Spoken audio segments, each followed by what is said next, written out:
فتح مکہ رمضان میں ہوا اور میرا نبی جو خوف زدہ ہو کے نکلا تھا 8 سال پہلے اور مکے کو بڑی حسرت سے دیکھ کر فرمایا تھا ما اطیبک من بلد واحبک الی لولا ان قومی اخرجونی منک لما سکنت غیرک، اے مکہ تو مجھے کتنا محبوب ہے، اگر میری قوم نہ نکالتی میں تمہیں چھوڑ کے کبھی نہ جاتا۔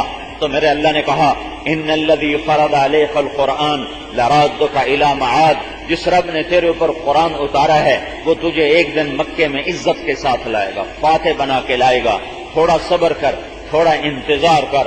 8 سال کے بعد یہی رمضان تھا، یہی رمضان کا مہینہ تھا اور میرا نبی فاتحانہ 10,000 کے لشکر کے ساتھ مکے میں داخل ہوا۔ خالد بن ولید ایک لشکر لے کر چلے، پیچھے ابو ذر غفاری ایک لشکر لے کر چلے، پیچھے بریدہ بن حصیب ایک لشکر لے کر چلے، پیچھے بنو اسلم ایک لشکر لے کر چلے، پیچھے معبد بن خالد الجہنی ایک لشکر لے کر چلے، پیچھے نعمان بن مقرن ایک لشکر لے کر چلے، اور پیچھے صعب بن جسامہ ایک لشکر لے کر نکلے، پھر معقل بن سنان ایک لشکر لے کر نکلے۔ یہ ایسے ہر سردار کے ہاتھ میں جھنڈا، اور آپ نے 10 لشکر روانہ فرمائے، اور ابو سفیان پکڑے ہوئے پہاڑ کی چوٹی پر، اور خالد بن ولید گزرتے ہیں تکبیر پڑھتے ہیں، اور ابو ذر غفاری گزرتے ہیں تکبیر پڑھتے ہیں، بریدہ بن حصیب گزرتے ہیں تکبیر پڑھتے ہیں، بنو کعب گزرتے ہیں تکبیر پڑھتے ہیں، نعمان بن مقرن گزرتے ہیں اللہ اکبر کا نعرہ لگاتے ہیں، معبد بن خالد الجہنی گزرتے ہیں اللہ اکبر کا نعرہ لگاتے ہیں، ابو واقد اللیثی بنو بکر کے ساتھ گزرتے ہیں اللہ اکبر کی تکبیر پڑھتے ہیں، صعب بن جسامہ بنو لیث کے ساتھ گزرتے ہیں تکبیر پڑھتے ہیں، معقل بن سنان اشجعی وہ بنو اشجع کے ساتھ گزرتے ہیں تکبیر پڑھتے ہیں، لشکر در لشکر۔ اور ابو سفیان کہتا ہے یہ کون ہے؟ تو حضرت عباس کہتے ہیں یہ خالد ہے۔ یہ کون ہے؟ یہ ابو ذر ہے۔ یہ کون ہے؟ یہ بریدہ ہے۔ یہ کون ہے؟ یہ نعمان ہے۔ یہ کون ہے؟ یہ معبد ہے۔ یہ کون ہے؟ یہ صعب ہے۔ یہ کون ہے؟ یہ معقل ہے۔ یہ کون ہے؟ یہ ابو واقد ہے۔ ایک ایک سردار جھنڈا اٹھائے نعرہ لگاتے ہوئے گزرتا ہے، اور پیچھے 5,000 کا لشکر، اللہ کے 5,000 یہ روانہ کیا، 10 لشکر کو 5,000 کو 10 حصوں میں تقسیم کر کے مکہ میں داخل کیا۔ پیچھے آپ 5,000 کے لشکر کے ساتھ، اور جھنڈا اس دن سعد بن عبادہ کے ہاتھ میں ہے، اور مہاجرین کا جھنڈا مصعب بن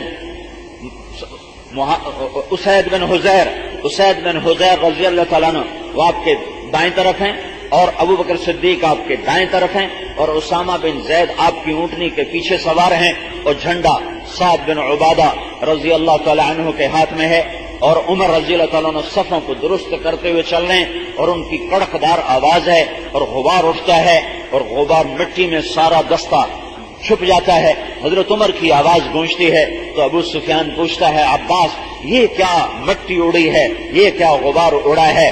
تو ابو عباس فرماتے ہیں ھذا رسول اللہ فی کتیبۃ الانصار والمہاجرین، یہ اللہ کا رسول ہے انصار و مہاجرین کے جانثاروں کے ساتھ اور شمع رسالت کے پروانوں کے ساتھ۔ تو ابو سفیان کہتا ہے یہ آواز کس کی ہے؟ یہ آواز کس کی ہے؟ تو اس پر عباس فرماتے ہیں یہ عمر ہے جس کی آواز آ رہی ہے صفوں کو درست کرتے ہوئے۔ وہ کہنے لگا واہ واہ، بنو عدی حضرت عمر کا قبیلہ چھوٹا سا ہے، بنو عدی بھی اتنے بڑے بن گئے کہ آج لشکروں کو ترتیب دینے لگ گئے۔ پھر اللہ کے رسول کی سواری گزری، سعد بن عبادہ گزرے، جھنڈا ہاتھ میں، زور سے تکبیر پڑھی، کالیوم یوم الملحمہ اليوم تستحل الحرمہ۔ ابو سفیان آج کا دن خون بہانے کا دن ہے، آج حرم کی حرمت اٹھا لی جائے گی۔ ابو سفیان کہنے لگا عباس میں نے بڑے بڑے بادشاہوں کا جاہو جلال دیکھا، تو تیرے بھتیجے جیسا جاہو جلال میں نے آج تک نہیں دیکھا۔ تو عباس کہنے لگے ابو سفیان تیری عقل میں کب آئے گا، یہ بادشاہی نہیں، یہ جاہو جلال نہیں، یہ نبوت ہے اور شان نبوت ہے، یہ نبوت ہے اور شان نبوت ہے، یہ بادشاہی نہیں ہے، یہ بادشاہی نہیں ہے۔ تو اللہ کے رسول گزرے تو آپ کے دائیں طرف ابو بکر تھے، بائیں طرف اسید بن حضیر تھے، اونٹنی پر اسامہ تھے، اور آپ کی ٹھوڑی مبارک اونٹنی کے پالان کے ساتھ ایسے لگی ہوئی تھی، سر جھکا ہوا، اور اب لا الہ الا اللہ وحدہ نصر عبدہ انجز وعدہ وہزم الاحزاب وحدہ، یہ آپ کلمات دہراتے جا رہے تھے، لا الہ الا اللہ آج اللہ کی توحید سامنے آ گئی. آج قریش کو پتا چل گیا کہ اللہ ایک ہی ہے، احد ہے، صمد ہے، قادر ہے، عزیز ہے، جبار ہے، متکبر ہے، مہیمن ہے، فعال لما یرید ہے، یفعل ما یشاء ہے. آج اللہ کی طاقت سامنے آ گئی کہ ان کے الہ ٹوٹ گئے، ان کے آسرے چھوٹ گئے، اور اللہ کا آسرا باقی اور اللہ کی طاقت باقی. لا الہ الا اللہ وحدہ، ایک اللہ ہے، اللہ کے سوا کچھ نہیں. یہی کلمے کا سبق ہے کہ دل میں اللہ کو اتارو. آج اس نے اپنے بندے کی مدد فرمائی. قریب سے گزرے ابو سفیان نے دیکھا کہ یا رسول اللہ الیوم یوم الملحمہ، کیا آج خون بہانے کا دن ہے؟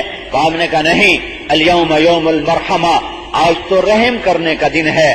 تو ابو سفیان نے کہا آپ کے جھنڈے والا کہتا جا رہا ہے الیوم یوم الملحمہ. تو ابو بکر کہنے لگے یا رسول اللہ، ساتھ گرم طبیعت کے ہیں، ہمیں ڈر ہے کہیں تلوار چلانے میں تیزی نہ فرمائیں، آپ ان سے جھنڈا واپس لے لیں، جھنڈا کسی اور کو دیں. تو قربان جاؤں اپنے نبی کی فراست پر. آپ نے سوچا جس کو بھی دوں گا سعد کا دل خراب ہوگا، تو آپ نے سعد کے بیٹے کو بلایا، قیس بن سعد بن عبادہ. فرمایا جاؤ اپنے باپ سے کہو جھنڈا تیرے حوالے کر دے. تو باپ کو دیتے ہوئے، بیٹے کو دیتے ہوئے تو باپ کو خاص تکلیف نہیں ہوتی ہے. تو قیس آئے کہ ابا اللہ کے نبی فرما رہے ہیں کہ جھنڈا مجھے دے دیا جائے. تو چونکہ یہ جھنڈا کوئی دنیاوی منصب نہیں تھا، یہ نبوت کی طرف سے ملا ہوا اعزاز تھا، تو باپ بھی بخیل بن گئے، کہنے کے نہیں دوں گا، جاؤ پہلے کوئی نشانی لے کر آؤ کہ واقعی تمہیں اللہ کے نبی نے بھیجا ہے. تو وہ پیچھے لوٹے کہ یا رسول اللہ میرے ابا نشانی مانگ رہے ہیں. تو آپ نے ایسے پگڑی اتاری اور پگڑی اتار کے ان کو پکڑائی کہ جا میری پگڑی دیکھا، کہا کہ یہ پگڑی نشانی ہے کہ مجھے اللہ کے رسول نے بھیجا ہے. انہوں نے پگڑی دونوں ہاتھوں میں لی اور آ کر اپنے ابا کو پیش کی. انہوں نے پگڑی کو دیکھا، سر جھکایا اور جھنڈا اپنے بیٹے کے حوالے کیا. انہوں نے پگڑی کو واپس اللہ کے نبی تک پہنچایا. آج وہ دن ہے کہ اللہ تعالیٰ اپنے نبی کی صداقت کو، عزت کو، شان کو ظاہر فرما رہا ہے.